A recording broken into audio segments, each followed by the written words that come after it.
PM Modi के मंच पर रहेंगे 33 लोग। पीएमओ कार्यालय को भेजी सूची। आज दोपहर 12 बजे से करीब 1 घंटा बंद रहेगी नैनीताल रोड। राज्यकर्मियों को सीएम धामी ने दी नए साल की सौगात। बढ़ी दर पर महंगाई भत्ते का भुगतान करेगी सरकार। 1 लाख पेंशनों व पारिवारिक पेंशनरों को भी दिए। उत्तराखंड में पर्यटकों की सुरक्षा के लिए पुलिस सख्त। यहां रात 8 बजे से सुबह 8 बजे तक नहीं चलेंगे वाहन। उत्तराखंड के उधम सिंह नगर में मां बेटी समेत परिवार के 4 लोगों की हत्या। धारदार हथियार से गला रेत कर हत्या और 2 शव घर पर तो वहीं 2 मिले नदी किनारे। बर्फ की सफेद चादर से ढके उत्तराखंड के हिल स्टेशन पहुंचने लगे पर्यटक। लगातार पारा लुढ़कने से बढ़ सकती है ठंड। आप देख रहे हैं के न्यूज, खबरों का सारथी। नमस्कार, मैं हूं गरिमा बाजपेयी और आप देख रहे हैं के न्यूज। और आज बात होगी देवभूमि में नमो की। जी हां, खबर देहरादून से है, जहां प्रधानमंत्री मोदी का आज हल्द्वानी दौरा है और चुनावी समर में पीएम मोदी का दूसरा उत्तराखंड दौरा है। और 1 बजे दोपहर 1 बजे से लेकर दोपहर 2:30 बजे तक हल्द्वानी में रहेंगे प्रधानमंत्री नरेंद्र मोदी। आज पीएम मोदी हल्द्वानी में जनसभा को करेंगे संबोधित। प्रधानमंत्री उत्तराखंड वासियों को देंगे करोड़ों की सौगात। 17,500 करोड़ की विकास योजनाओं की सौगात देंगे प्रधानमंत्री मोदी। और पीएम मोदी योजनाओं का करेंगे शिलान्यास और उद्घाटन। यह अहम खबर आपको बता दें, कैलाश मानसरोवर यात्रा भी अब सरल हो गई, यानी उत्तराखंड वासियों को बड़े तोहफे आज मिलने जा रहे हैं। 17,500 करोड़ की विकास योजनाओं की सौगात प्रधानमंत्री नरेंद्र मोदी आज उत्तराखंड वासियों को सौंपेंगे। कई योजनाओं का शिलान्यास और लोकार्पण भी करेंगे। और अब कैलाश मानसरोवर की यात्रा भी सरल और सुगम हो जाएगी। तो अहम खबर देहरादून से, जहां आज देवभूमि में नमो नमो होगा, क्योंकि प्रधानमंत्री नरेंद्र मोदी आज उत्तराखंड पहुंच रहे हैं। चुनावी समर में पीएम मोदी का ये दूसरा उत्तराखंड दौरा है। 1 बजे से दोपहर 2:30 बजे तक वो हल्द्वानी में ही रहेंगे। और आज पीएम मोदी हल्द्वानी में जनसभा को संबोधित करेंगे। तो हल्द्वानी में पीएम मोदी की जनसभा होगी और उत्तराखंड वासियों को वो करोड़ों की सौगात भी देंगे। इस वक्त की बड़ी खबर, 17,500 करोड़ की विकास योजनाओं की सौगात देंगे, जिससे उत्तराखंड वासियों में काफी उत्साह है। और कई परियोजनाओं का लोकार्पण व शिलान्यास भी होगा। कैलाश मानसरोवर यात्रा भी अब सरल और सुगम होगी। और चुनावी समर में पीएम मोदी का दूसरा उत्तराखंड दौरा है। देवभूमि में आज नमो नमो होगा, क्योंकि प्रधानमंत्री मोदी पहुंच रहे हैं आज उत्तराखंड। और आज पीएम मोदी का उत्तराखंड दौरा। आज हल्द्वानी में प्रधानमंत्री मोदी जनसभा को भी संबोधित करेंगे, जिसको लेकर सभी तैयारियां पूरी कर ली गई हैं। सुरक्षा व्यवस्था के खास इंतजाम भी हो चुके हैं। पीएम मोदी योजनाओं का करेंगे शिलान्यास और लोकार्पण। और इसी खबर पर अधिक जानकारी के लिए हमारे साथ हमारी संवाददाता हिना आजमी उत्तराखंड से लाइव जुड़ चुकी हैं। हिना, 1 बजे से लेकर 2:30 बजे तक हल्द्वानी में रहेंगे पीएम मोदी। उनके आगमन को लेकर तैयारियां कैसी चल रही हैं? जी हाँ, बिल्कुल गरिमा, ये उत्तराखंड के लिए एक बहुत अच्छा वक्त है, क्योंकि अब प्रधानमंत्री नरेंद्र मोदी जो है दूसरी बार उत्तराखंड दौरे पर हैं। और जैसे कि अगर पिछली बार की बात करें तो पिछली बार उन्होंने 18,000 करोड़ की योजनाओं का शिलान्यास और लोकार्पण किया था, और इस बार भी ऐसी ही सौगात देने वाले हैं। तो ऐसे में प्रधानमंत्री नरेंद्र मोदी के दौरे के मद्देनजर जो सुरक्षा के इंतजामात हैं वो मुकम्मल कर दिए गए हैं। लगातार जो मुख्यमंत्री पुष्कर सिंह धामी हैं वो लगातार निरीक्षण कर रहे थे कार्यक्रम स्थल का। इसके अलावा जो पुलिस प्रशासन है उसकी तरफ से भी पूरी तरह से तैयारी कर ली गई है। जो आसपास के रूट है उसे डाइवर्ट कर दिया गया है, ताकि जो आमजन है उनको समस्या ना हो। पहले ही रूट प्लान तैयार कर दिया गया था 2 दिन पहले। और इसके अलावा जो वो एरिया है वो पूरी तरह से जीरो जोन कर दिया गया है। और इसके अलावा आज जो है प्रधानमंत्री नरेंद्र मोदी प्रदेश की जनता को 17,500 करोड़ की योजनाओं की सौगात देने वाले हैं। जैसा कि पिछली बार 18,000 करोड़ की ऐसी योजनाएं थी जो कि जनता के हित में थी। तो ऐसे ही आज फिर से एक बार प्रधानमंत्री नरेंद्र मोदी उत्तराखंड की जनता को 17,500 करोड़ की योजनाओं का तोहफा देने वाले हैं। तो चुनाव से पहले ये उनका दूसरा दौरा होगा। और इसमें जो है लखवाड़ बहुउद्देशीय परियोजना होंगी और कैलाश मानसरोवर की जो यात्रा है उसका सरलीकरण के लिए कुछ योजनाएं होंगी। और इसके अलावा जो पिथौरागढ़ का जगजीवन राम मेडिकल कॉलेज है उसका भी शिलान्यास करने वाले हैं प्रधानमंत्री नरेंद्र मोदी। ऐसे लगातार कई सारी योजनाएं हैं जिनका शिलान्यास और लोकार्पण करने वाले हैं। करीब 23 परियोजनाएं ऐसी है जो कि प्रदेश की जनता को सौगात के रूप में प्रधानमंत्री नरेंद्र मोदी देने वाले हैं। जी करीब बिल्कुल, यानी बड़ी सौगात आज उत्तराखंड वासियों को मिलने वाली है। उत्तराखंड में भी आज जनता काफी उत्साहित होगी, क्योंकि हम अपने दर्शकों को भी दिखा रहे हैं कि आज देवभूमि में नमो नमो होने वाला है। और अगर आज की जनसभा की बात की जाए तो यहाँ पर और भी क्या बीजेपी के पदाधिकारी हैं, खुद मुख्यमंत्री पुष्कर सिंह धामी, क्या वो भी इस जनसभा में पहुंच रहे हैं शामिल होने के लिए? जी हाँ, बिल्कुल। जिस तरीके से अगर बात करें प्रधानमंत्री नरेंद्र मोदी की, तो यहाँ पर एक जनसैलाब उमड़ने के साथ साथ जो भाजपा के पदाधिकारी की बात करें या मुख्यमंत्री पुष्कर सिंह धामी की बात करें, तो ये एक दिशा निर्देश देने वाली बात है कि एक मार्गदर्शक उत्तराखंड में भाजपा के हाईकमान से आए हैं। प्रधानमंत्री नरेंद्र मोदी एक मार्गदर्शक के रूप में जो है भाजपा के संगठन को जो है मजबूत करते हैं और दिशा निर्देश देते हैं, उनको मार्गदर्शन उनका करते हैं। तो ऐसे में चुनाव से पहले उनका ये दौरा काफी ज्यादा अहम माना जा रहा है, भाजपा के लिए भी और पूरी पार्टी के लिए। जी गरिमा जी, बहुत शुक्रिया आपका हिना हमारे साथ जुड़ने के लिए और अहम जानकारी हमारे दर्शकों तक पहुंचाने के लिए। हम आगे भी आपसे अपडेट लेंगे, हमारे साथ बने रहिएगा। तो बड़ी खबर आपको बता रहे हैं, जहां पर 1 बजे से लेकर 2:30 बजे तक आज हल्द्वानी में रहेंगे प्रधानमंत्री नरेंद्र मोदी। उनके आगमन को लेकर सभी तैयारियां जो है वो पूरी कर ली गई हैं और आज कई सौगातें उत्तराखंड वासियों को मिलने वाली है। करोड़ों की सौगात आज प्रधानमंत्री उत्तराखंड वासियों को देंगे, जिसको लेकर उत्तराखंड वासियों में उत्साह देखने को मिल रहा है। तो प्रधानमंत्री उत्तराखंड वासियों को देंगे 17,500 करोड़ की विकास योजनाओं की सौगात। रुक करते हैं अगली खबर का। खबर देहरादून से, जहां सीएम पुष्कर सिंह धामी आज हल्द्वानी में मौजूद रहेंगे। प्रधानमंत्री मोदी की जनसभा में उपस्थित होंगे। शाम 4:30 बजे मुख्यमंत्री आवास देहरादून पहुंचेंगे सीएम और शासकीय कार्यों को पूरा करेंगे सीएम पुष्कर सिंह धामी। यानी शाम 4:30 बजे मुख्यमंत्री आवास देहरादून पहुंचेंगे सीएम और जो भी शासकीय कार्य हैं उन्हें पूरा करेंगे सीएम पुष्कर सिंह धामी। आज जनसभा में पहुंच रहे हैं प्रधानमंत्री नरेंद्र मोदी की आज हल्द्वानी में जनसभा है और सीएम पुष्कर सिंह धामी आज हल्द्वानी में पहुंच रहे हैं। नरेंद्र मोदी की जनसभा में भी वो उपस्थित रहेंगे, ये बड़ी जानकारी सामने आ रही है। और उसके बाद में शाम 4:30 बजे मुख्यमंत्री आवास देहरादून पहुंचेंगे और यहां पर वो सभी शासकीय कार्यों को पूरा करेंगे। ये बड़ी जानकारी सामने आ रही है। आज हल्द्वानी में रहेंगे सीएम पुष्कर सिंह धामी। इस वक्त की अहम खबर देहरादून से, आज हल्द्वानी में रहेंगे सीएम पुष्कर सिंह धामी।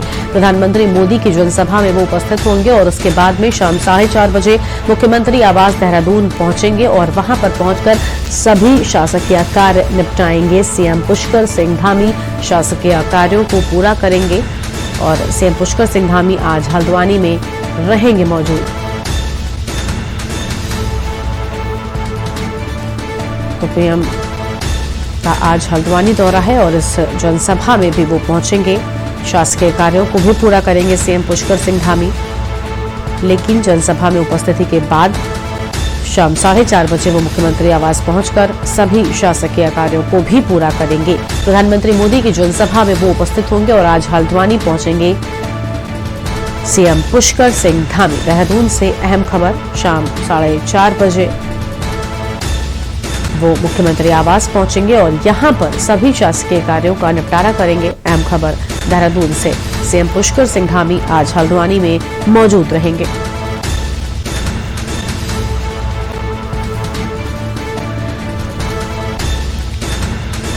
शाम 4:30 बजे मुख्यमंत्री आवास पहुंचकर सीएम अपने सभी कार्यों को निपटाएंगे और उससे पहले आज प्रधानमंत्री मोदी की जनसभा में भी उपस्थित होंगे सीएम पुष्कर सिंह धामी। अहम खबर आपको बता रहे हैं, प्रधानमंत्री मोदी की जनसभा में भी उपस्थित रहेंगे सीएम पुष्कर सिंह धामी। शाम 4:30 बजे मुख्यमंत्री आवास देहरादून पहुंचेंगे। शासकीय कार्यों को पूरा करेंगे सीएम पुष्कर सिंह धामी। इस वक्त की अहम खबर आपको बता दें, जहां देहरादून से बड़ी खबर, सीएम पुष्कर सिंह धामी आज हल्द्वानी में रहेंगे मौजूद और प्रधानमंत्री मोदी की जनसभा में उपस्थित रहेंगे। शाम 4:30 बजे मुख्यमंत्री आवास देहरादून पहुंचेंगे सीएम पुष्कर सिंह धामी।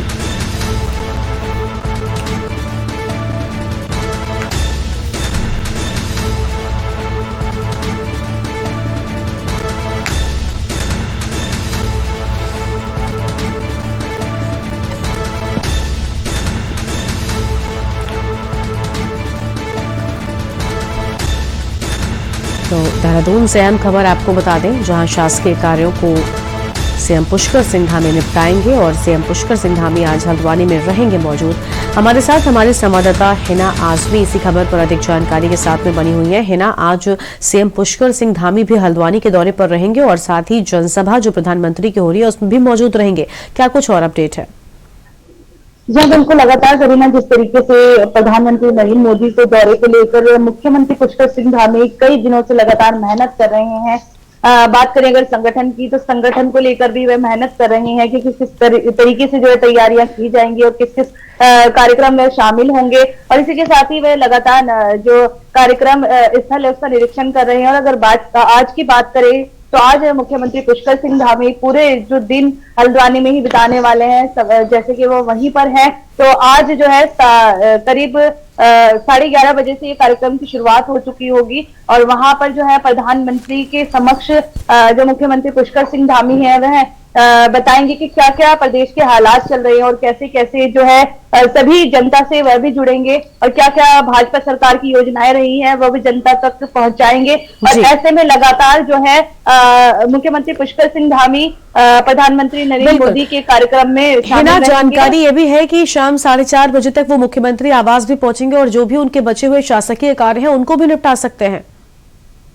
शाम को उनकी वापसी होगी करीब 4:30 बजे। तो जो भी उनके कार्यक्रम हैं, जैसे कि अब काफी कम वक्त बचा है, तो ऐसे में लगातार मुख्यमंत्री पुष्कर सिंह धामी अपने सभी शासकीय कार्यों को पूरा करने वाले हैं, क्योंकि अभी जल्द ही आचार संहिता भी लगने की यहाँ पर खबरें सामने आ रही है। तो ऐसे में उनके ऊपर शासकीय कार्यों का भी बर्डन है जो कि वो निपटाएंगे और करीब 4:30 बजे शाम को वह देहरादून की वापसी करेंगे, जिसके बाद वह शासकीय कार्यों में बहुत शुक्रिया आपका है ना हमारे साथ जुड़ने के लिए। अधिक जानकारी के न्यूज के दर्शकों तक पहुंचाने के लिए अहम खबर आपको बता रहे हैं, जहां पर आज शाम 4:30 बजे मुख्यमंत्री आवास देहरादून पहुंचेंगे सीएम पुष्कर सिंह धामी। शासकीय कार्यों को भी पूरा करेंगे सीएम पुष्कर सिंह धामी और साथ ही प्रधानमंत्री की जनसभा में भी उपस्थित रहेंगे सीएम पुष्कर सिंह धामी। अगली खबर उत्तरकाशी से, जहां बटकोट में बैंकों के एटीएम न चलने से लोग परेशान हैं। 3-3 बैंकों के एटीएम बने शोपीस। बैंकों के एटीएम महीनों से अधिकांश रहते हैं बंद महीनों में और बैंकों की मनमानी से आम जनता को आ रही है दिक्कत। एसबीआई, पीएनबी सहित यूनियन बैंक का एटीएम भी बंद है। एटीएम के शटर बंद होने व पैसा न होने से परेशानी हो रही है जनता को। बटकोट में बैंकों के एटीएम न चलने से लोग परेशान। 3-3 बैंकों के एटीएम सिर्फ शोपीस बनकर रह गए हैं। तस्वीरें भी आपको हम दिखा रहे हैं, जहां पर एटीएम के शटर जो है वो गिरे हुए हैं और जिनके खुले भी हैं वहां पर कैश न होने की बात कही जाती है, जिसके चलते आम जनता को समस्याओं का सामना करना पड़ रहा है। ये सभी एटीएम शोपीस बनकर रह गए हैं।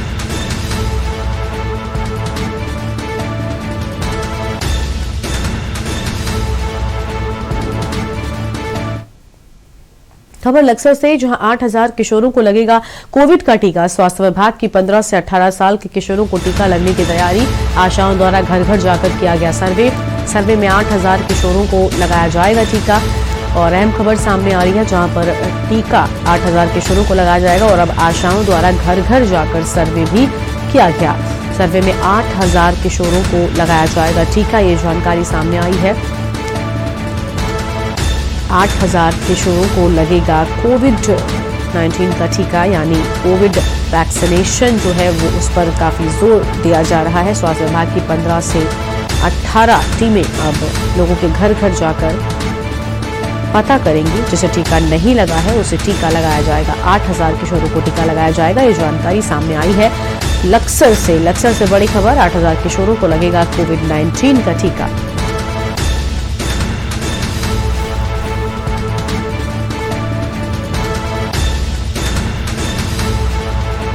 सर्वे में 8,000 किशोरों को टीका लगाया जाएगा। कोविड वैक्सीनेशन को जोर दिया जा रहा है। लगातार स्वास्थ्य विभाग के जो लोग हैं वो वैक्सीनेशन करने के लिए अब टीमें भी बना रहे हैं और लोगों के घर घर जाकर 15 से 18 साल के किशोरों को टीका लगाने की तैयारी है। यानी अभी तक 18 साल के ऊपर वाले लोगों को वैक्सीनेशन होता था, तो वहीं अब जो 15 से लेकर 18 साल के बीच के लोग हैं उनका भी वैक्सीनेशन किया जाएगा। रुक करते हैं अगली खबर का। खबर उधम सिंह नगर से, जहां नानक मत्ता से है, जहां एक ही परिवार के 4 लोगों की हत्या होने के मामले में स्थानीय लोगों में भारी आक्रोश फैल गया है। मृतक के परिजनों द्वारा स्थानीय लोगों के साथ ही शहर के मुख्य चौराहे पर जाम लगाकर हत्याकांड के खुलासे की मांग की जा रही है। तो वहीं आक्रोशित परिजनों ने हत्याकांड के खुलासे के बिना लाशों को पोस्टमार्टम के लिए ले जा रही पुलिस को रोक दिया। परिजनों का कहना है कि जब तक इस निर्मम हत्याकांड का खुलासा नहीं होगा तब तक इन लाशों को न तो पोस्टमार्टम होगा और न ही उनका अंतिम संस्कार किया जाएगा। मौके पर एसएसपी उधम सिंह नगर दिलीप सिंह कुंवर ने पहुंचकर बमुश्किल परिजनों को समझाया और लाशों को पोस्टमार्टम के लिए भिजवाया है। वहीं परिजनों का कहना है कि 24 घंटे के अंदर मामले का खुलासा नहीं हुआ तो वो लाशों का अंतिम संस्कार नहीं करेंगे और चौराहे पर लाशों को लेकर प्रदर्शन करेंगे। वहीं व्यापार मंडल ने भी हत्याकांड के खुलासे की मांग करते हुए कल एक दिन के बाजार बंद का ऐलान किया है। अरे भाई, जब यहाँ से फ्री होंगे तभी तो काफिल को ला पाएंगे। हमारा गोली चलाओ, हमारे बच्चे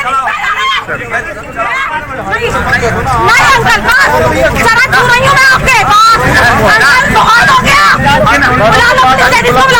और आप लोग बनाओ और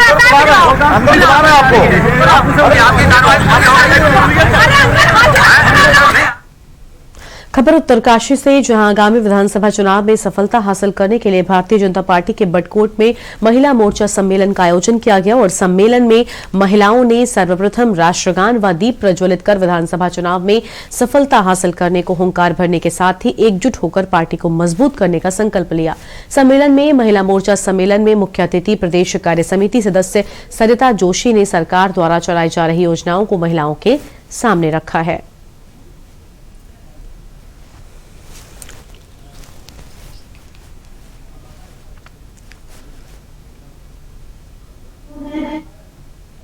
खबर लक्सर से है, जहां खानपुर के जोगावाला गांव के किसानों ने लक्सर एसडीएम से मुलाकात कर कृषि विभाग पर आरोप लगाया कि पिछले दिनों अतिवृष्टि से हुए नुकसान का कृषि विभाग में गलत आकलन कर किसानों को मुआवजे से वंचित किया गया है। किसानों ने रेडियम से मांग की है कि फिर से आकलन किया जाए और साथ ही सोलानी नदी के पानी से लगभग 12,000 बीघा कृषि भूमि जलमग्न हो गई है, जिससे फसलें तबाह हो गई हैं। लक्सर एसडीएम ने अतिवृष्टि से हुए नुकसान को लेकर 4 सदस्य समिति गठित की है। टीम संयुक्त सर्वेक्षण कर 1 सप्ताह के भीतर रिपोर्ट देगी। रिपोर्ट आने के बाद कार्रवाई की जाएगी।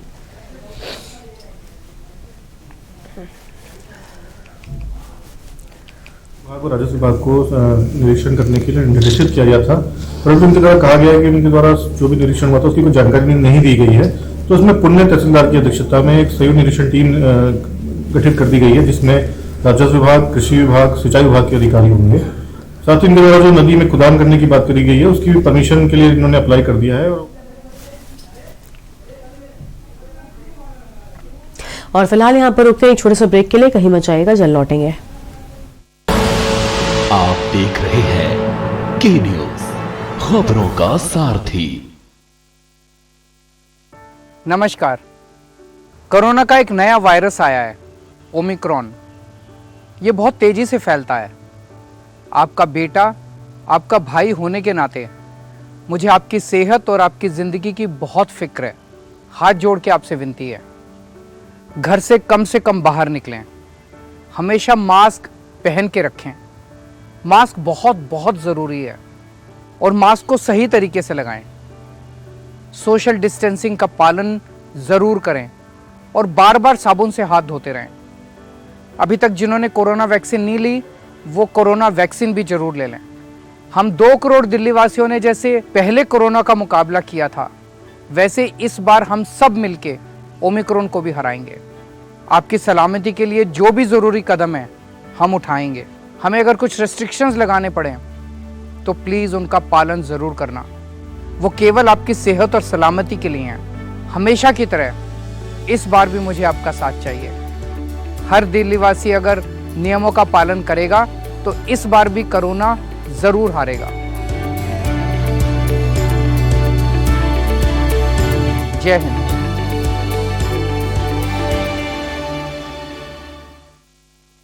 पर ये दिल है कि चख रहा है उन्हीं अल्फाजों का नूर नूर और नूर नूर और नूर नूर और दूर कितना भी जाओ, इस जुबान से दूर ना जा पाओगे। विमल, बोलो जुबान केसरी। ब्रेक के बाद आपका स्वागत है। 2022 के चुनावों को लेकर सभी राजनीतिक दलों ने अपनी गतिविधियां तेज कर दी हैं। हर कोई अपनी राजनीतिक बिसात को बिछाने के लिए घोषणाएं और दावों की पोटली बांधकर जनता के बीच फिर से नए सजबाग दिखाने की तैयारी में है। लेकिन पिछले 5 सालों में कितना बदला है जनता का मिजाज और क्या है जनता के मन में अपने विधायक को लेकर, देखिए हमारी एक खास रिपोर्ट।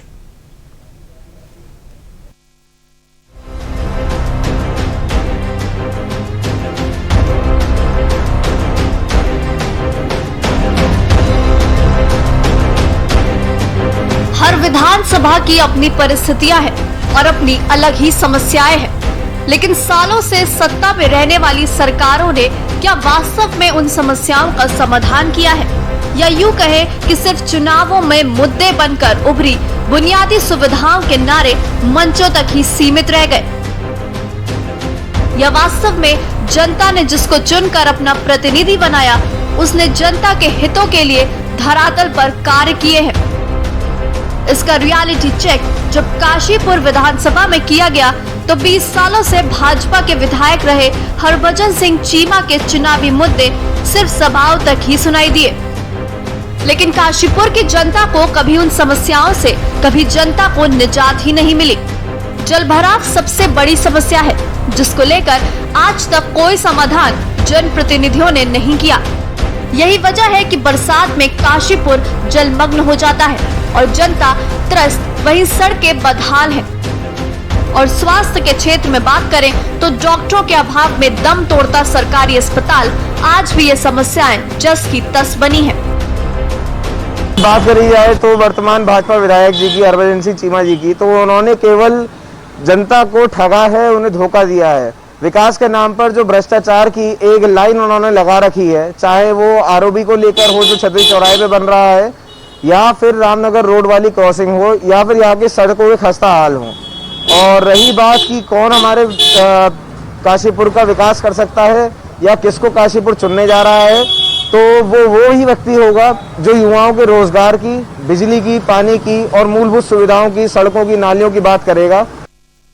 कि हमारे यहाँ जो भी विधायक वगैरह बनते हैं उतना ध्यान तो देते नहीं है। हमारी लेडीज के लिए कोई सिक्योरिटी नहीं है इस जगह पर। हमें ये लगता है जैसे हम बाहर निकलते कमेंटबाजी होती है, ये होता है, वो होता है, लड़के देखते हैं हमें। ऐसी कोई सुविधा होनी चाहिए कि जिससे हमें भी सिक्योरिटी मिले। और बाकी देखा जाए तो सड़कों पर आने जाने के लिए रोड इतने जाम लगा रहता है, और जब बारिश वाला सीजन होता है तो बहुत ही इम्पोर्टेंट वाली बात है कि खड्डे बहुत हैं। और जब भी हम आते जाते हैं सड़कों पर कारें वगैरह आती है, पानी ऊपर आता है, ये सड़कें तो बहुत ही गंदी स्थिति में। काशीपुर विधानसभा दरअसल कभी कांग्रेस का गढ़ मानी जाती थी, लेकिन पिछले 20 सालों से यह भाजपा का ही कब्जा है। कांग्रेस के कार्यकाल में काशीपुर विधानसभा ने औद्योगिक क्षेत्र के रूप में अपनी एक विशेष पहचान कायम की, लेकिन जन समस्याओं का समाधान अभी नहीं हो पाया। ऐसे में भाजपा के पास तो कोई जवाब नहीं अपने कार्यकाल को लेकर, लेकिन कांग्रेस इस बार जनता के बीच वापस अपनी खोई हुई साख लौटाने के लिए भाजपा को घेरने में कोई कसर नहीं छोड़ रही है।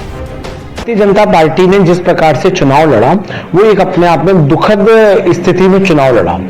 चीमा साहब का जो चुनाव लड़ने का रहा वो केवल धर्म और जातियों को आपस में बांटना, धन बल की राजनीति करना, गरीब जनता को एक तरीके से गुमराह करके उनको लुभावने वादे करके लुभावने झूठी चीजें कर लोगों को लुभावने का काम किया।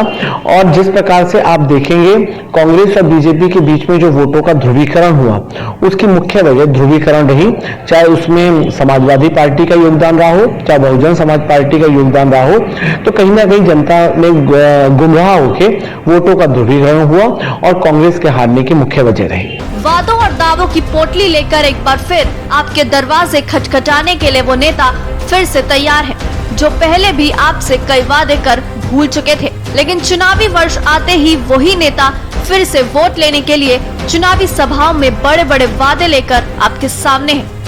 लेकिन सरकार का फैसला करने वाली जनता इस बार फिर से झूठे वादों में ठगी जाएगी या फिर जागरूक होकर अपना फैसला ईवीएम में दर्ज कर एक योग्य प्रतिनिधित्व के हाथों में कमान सौंपेगी। के न्यूज इंडिया के लिए काशीपुर से अजहर मलिक की रिपोर्ट। विकासनगर के जीवनगढ़ में आज उत्तराखंड अल्पसंख्यक विकास और वक्फ निगम द्वारा एक जागरूकता और ऋण शिविर का आयोजन किया गया, जिसमें क्षेत्रीय विधायक मुन्ना सिंह चौहान ने बतौर मुख्य अतिथि शिरकत की और इस दौरान अल्पसंख्यक विभाग, जिला उद्योग केंद्र और क्षेत्रीय बैंकों के द्वारा स्टॉल लगाकर विभाग द्वारा संचालित विभिन्न योजनाओं की जानकारी देने के साथ ही ऋण उपलब्ध कराए जाने की जानकारी भी दी गई।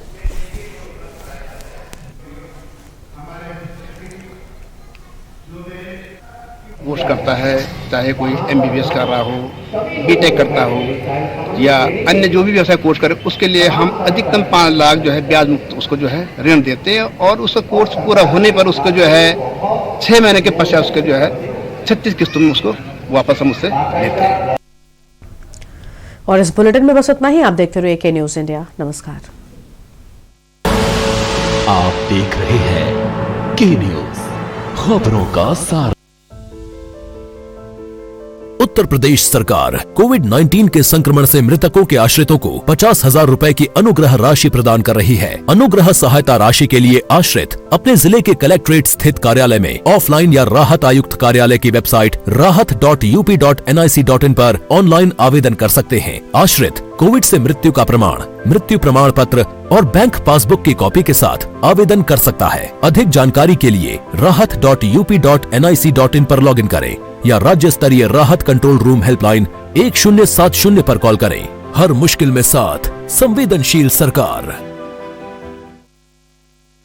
जुबान के लिए उड़ चला गैरों की ज़मीं पर, खुशबू अपने पन की ढूंढता। दूर कितना भी जाओ, इस जुबान से दूर ना जा पाओगे। रुमल, बोलो जुबान केसरी। सबसे पहली टीम रूल्स ब्रेकर। आप सब लोग कौन से सब्जेक्ट पढ़ते हो? Sir arts. ह्यूमैनिटीज पढ़ते हो?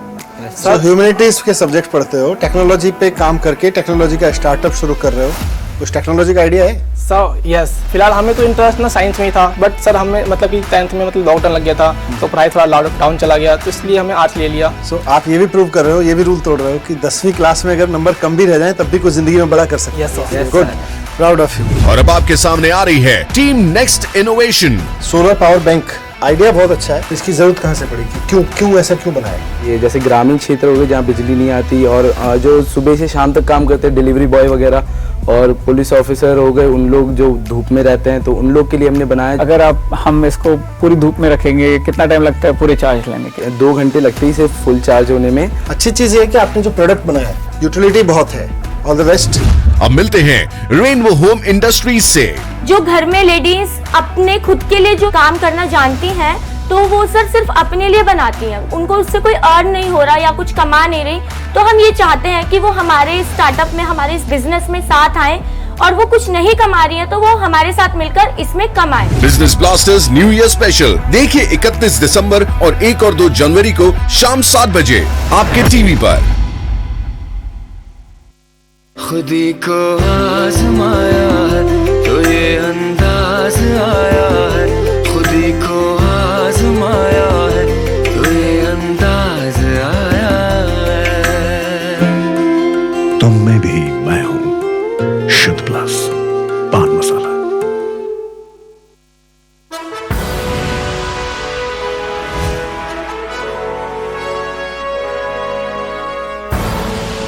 आप देख रहे हैं K न्यूज़, खबरों का सारथी। गृह मंत्री अमित शाह की आज यूपी में जनसभाएं, मुरादाबाद में करेंगे जनसभा। बैठक में मुख्यमंत्री, दोनों उप मुख्यमंत्री, प्रदेश अध्यक्ष, संगठन महामंत्री और भारतीय जनता पार्टी के प्रदेश पदाधिकारी रहेंगे मौजूद।